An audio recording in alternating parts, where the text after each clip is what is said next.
Podemos hacer muchas cosas, pero hay una prioridad que es importante de los pastores. Aunque la gente diga que los pastores vivimos panza arriba, solo durmiendo, comiéndonos los diezmos, etcétera, muchas cosas, viendo la novela de Univisión, películas. La gente tiene un concepto diferente de los pastores, y si bien puede ser que haya pastores de esa índole o de esa gravedad o de esa magnitud o de ese estilo de vida, no todos podemos o no todos somos así. Estamos entendiendo hasta ahí. Okay. Entonces, Esteban era un servidor de mesas, y la Biblia dice, lo que leímos, dice que él empezó a predicar y empezó a manifestarse Dios. Pero sucede un caso que pasa cuando el rey Acab quería una viña. Me recuerdo primero Reyes capítulo 21, cuando para el rey Acab, para robarle una viña, Nabot puso testigos falsos. Ese hecho, ese suceso, esa actitud, se vuelve a repetir aquí con Esteban. Como no podían contender, como sabían que tenía el Espíritu Santo, sabía que no podía esa secta contender con él, fue sencillo conseguir dos testigos falsos. Digo, testigo falso. Y dijeron a los testigos falsos: bueno, nosotros hemos oído que este hombre habla mentiras, que ese tal Jesús va a venir y va a destruir el templo. Fíjense hasta dónde llegan las exageraciones. Y esto le hemos oído hablar en contra, y pusieron dos testigos falsos y lo trajeron al concilio y armaron un solo desorden. Y eso lleva a que Esteban, en el capítulo 7, empieza a dar su discurso y encuentra defensa y muerte de Esteban. Empieza a decir: no, miren, lo que yo he dicho es esto. Y el capítulo 7 es tan extenso que habla de Abraham, habla de Isaac, habla de Jacob, habla de Moisés, y empieza a explicarles la situación de lo que él está hablando, que lo que los testigos falsos están diciendo no es cierto. Diga testigo falso. Nosotros podemos llegar a ser testigos falsos cuando aseveramos cosas que no son. Entonces, Esteban se encuentra con testigos falsos. En Hechos capítulo 7, vamos a brincar de Hechos capítulo 7, el versículo 55. Cuando él ya expone su defensa. Acuérdese que cuando uno va delante de un juez, uno tiene que exponer una defensa, o sea, defenderse. No, esto es lo que yo a ver, escuchen mi caso. Entonces Esteban expone su caso delante de lo que los están acusando, y hay que saber exponer su caso. Pero en el versículo 55 nosotros leemos donde dice: pero Esteban, lleno del Espíritu Santo, puesto los ojos en el cielo, vio la gloria de Dios y a Jesús que estaba a la diestra de Dios. Y dijo: he aquí veo los cielos abiertos y al Hijo del Hombre que está a la diestra de Dios. Entonces ellos, dando grandes voces, se taparon los oídos y arremetieron a una contra él. Y echándole fuera de la ciudad, le apedrearon. Y los testigos, ojo con esto, pusieron sus ropas a los pies de un joven que se llamaba Saulo. Y apedreaban a Esteban mientras él invocaba y decía: Señor Jesús, recibe mi espíritu. Y puesto de rodillas clamó a gran voz: Señor, no les tomes en cuenta este pecado. Y habiendo dicho esto, durmió. Nos vamos a detener en esos versículos. Mire qué grave esta situación. Esto está triste, ¿ok? Los testigos falsos agarran las ropas y la ponen delante de un hombre llamado Saulo. Ya le voy a explicar en el capítulo 8 quién es Saulo. Pero mire lo que lograron conseguir los testigos falsos. Proverbios capítulo 6, versículo 16 y 19 dice esto. Mire: 6 cosas aborrece Jehová y aún 7 abomina su alma. Qué rápida esa computadora. Versículo 18. El 17, los ojos altivos, la lengua mentirosa, las manos derramadoras de sangre inocente. Versículo 18, el corazón que maquina pensamientos inicuos, los pies presurosos para correr al mar. El 19, el testigo falso que habla mentiras y que siembra discordia entre hermanos. 6 cosas aborrece, pero 7 abomina. Entonces Dios aborrece 6, pero abomina la séptima. Y la séptima es, si me pones el 19 de regreso, y la séptima es lo que nosotros vimos en el caso de Esteban. Esta gente fue testigo falso, que habla mentiras y que siembra discordia entre hermanos. Mire, me voy a detener, voy a hacer un paréntesis y espero salir del paréntesis. Esto es importante, ¿ok?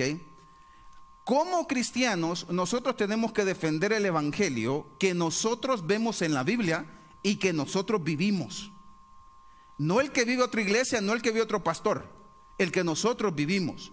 Usted no defienda lo que usted no sabe, usted defienda el evangelio que está en la Biblia, el evangelio que usted vive de acuerdo, lo más pegado a la Biblia, y la iglesia donde usted asiste. Si todas las iglesias son malas, usted no puede hablar de la iglesia donde usted asiste. Si todas las iglesias son buenas, usted tiene que hablar bien de su iglesia, porque nosotros no vamos a dar cuenta de los cristianos de las otras iglesias, vamos a dar cuenta de nuestra vida. Usted sabe cuántos pastores caen en adulterio, muchos, pero gracias a Dios yo no he caído. No quiere decir que porque uno caiga todos caemos. Usted sabe cuánto pastor roba, muchos, pero porque muchos roben no quiere decir que yo sea ladrón. Usted me está you get the idea, ¿sí entiende? Entonces, ¿qué pasa? Uno se convierte en testigo falso cuando habla mentiras y siembra discordia entre hermanos. Y eso es abominación. Mire, le voy a poner un ejemplo antes de continuar, porque este capítulo está muy bueno. Supongamos que un hermano se viene de las otras iglesias que están alrededor de acá. No hay varias iglesias.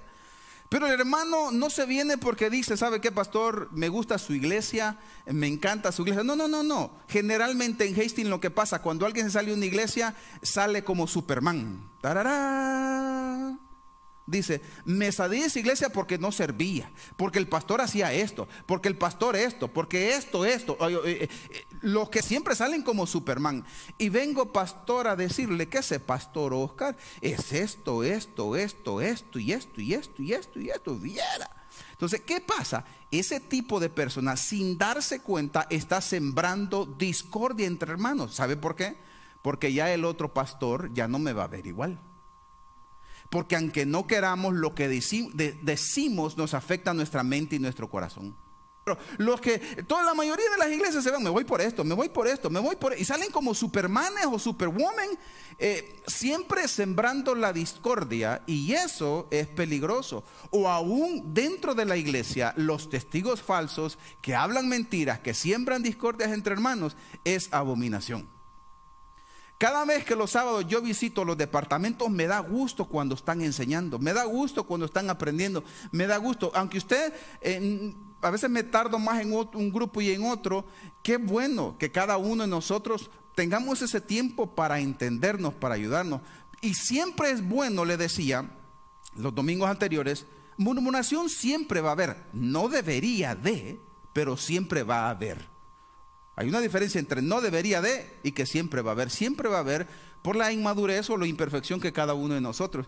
Pero siempre cuando hay una murmuración o algo, lo hagamos con un profesionalismo que podamos resolver un problema y no con la intención de sembrar discordia y agarrar un familiar, un primo, un sobrino, un amigo, un hermano con el más tenemos afinidad para hacer falso o testigo falso y sembrar discordia entre hermanos.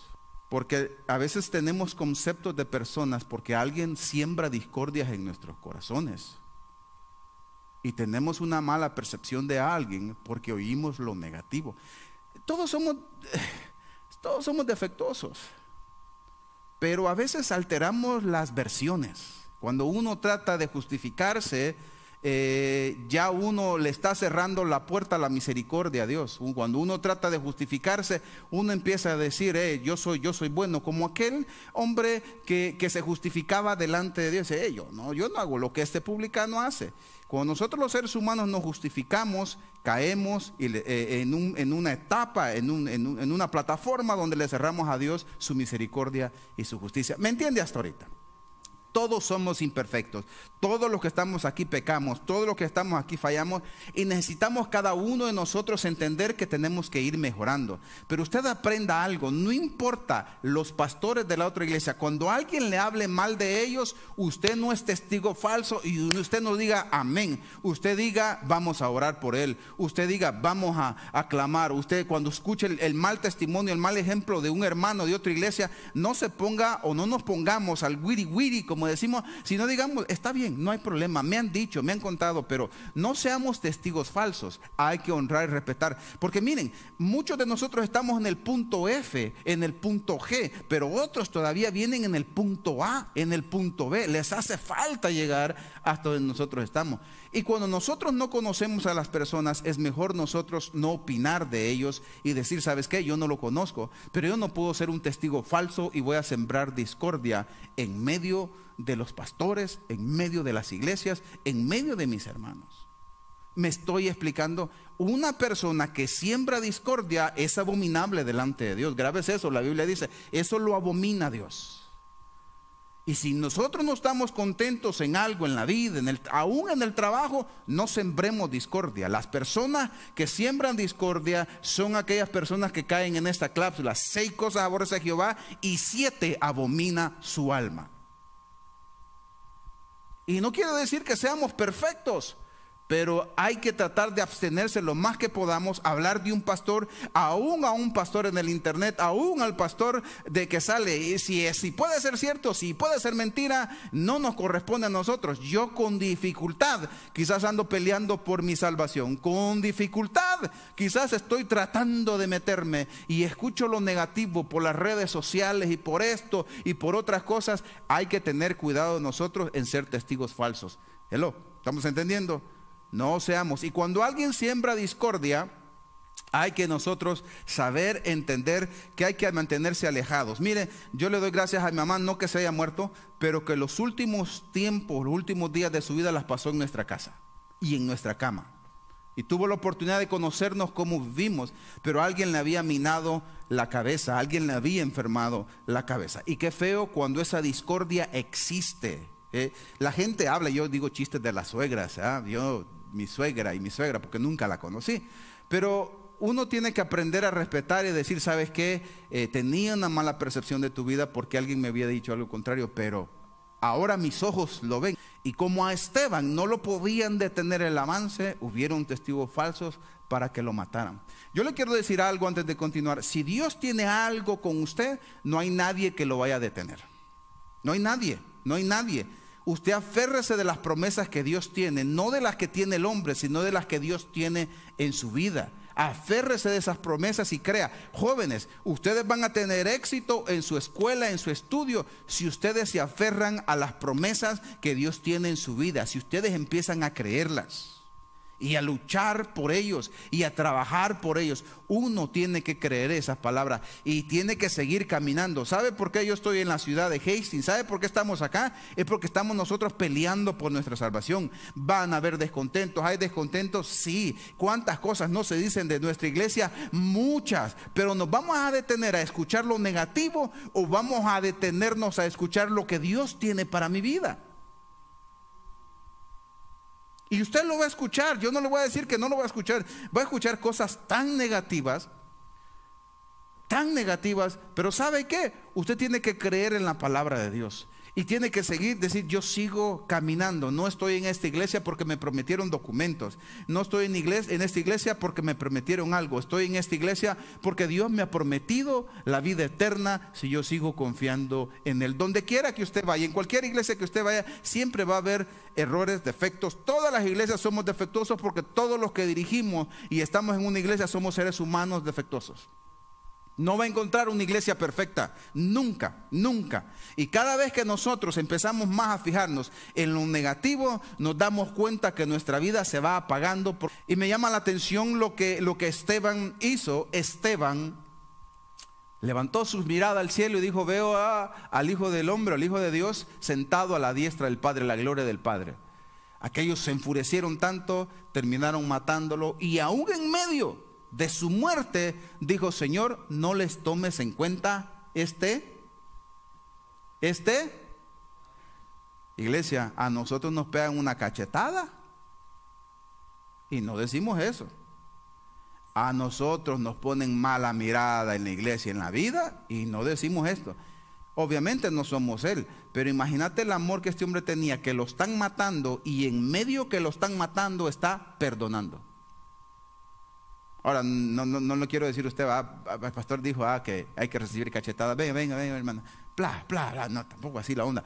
Lo que le quiero decir es que si este hombre en medio del dolor pudo perdonar, porque iglesia, que te sienten en medio y que todo el pueblo te esté apedreando no es una cosa muy chistosa, pero en medio de eso él pudo perdonar, y eso es importante. Nosotros saber perdonar. Iglesia, no vale la pena quedarte e irte al infierno por una cosa que tiene aquí. Porque los seres humanos dicen, sí, te perdono, pero no se me olvida. Te lo vivo sacando todo el tiempo.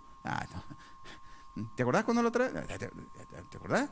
Los 10 pesos que... ¿Te acordás los 10 pesos? Te llevé al McDonald's. Te llevé al Burger King. ¿Te acordás? No se me olvida. O sea, estamos perdonados, pero todavía me debe... O sea, el perdonar es dejar eso atrás. Uno se libera y sigue caminando. Volver a traer el pasado y darle vuelta al pasado no tiene, eso es señal de que nosotros no hemos aprendido a perdonar. Matrimonios, hay que perdonar. Amén. Entre nosotros, ni modo, porque nos regañan a los hombres, regañamos a la mujer. Hay que perdonar. ¿Hello? ¿Va que sí? Hay que perdonar. Ay, es que a mí, cuando a mí me hacen algo, ya me conoces, Juan Fernando, ya me conoces. Hasta tiene nombre de telenovela. Ya me conoces, Juan Fernando. Que yo cuando me enojo y se me sube el indio. Y tú sabes y vos sabés que cuando a mí se me dice y te subís en la mula. ¿Y qué pasa si el Señor viene en ese momento y vos o yo estamos subidos en la mula? Te desmularon al infierno por falta de perdón. Y eso es, iglesia, esto es así. O sea, nuestra vida tiene que ser tan dura para recibir los golpes, o nuestro corazón tiene que ser tan duro para recibir golpes, pero tan sensible para poder perdonar. Ahora, ¿es fácil? No, pero en el proceso uno aprende. Uno va aprendiendo. Cuando uno se casa es inexperto, pero en la vida va aprendiendo. Y uno no ama mágicamente, uno aprende a amar por medio de los dolores, de los sufrimientos y de las complicaciones. Uno aprende a amar. Cierro el paréntesis.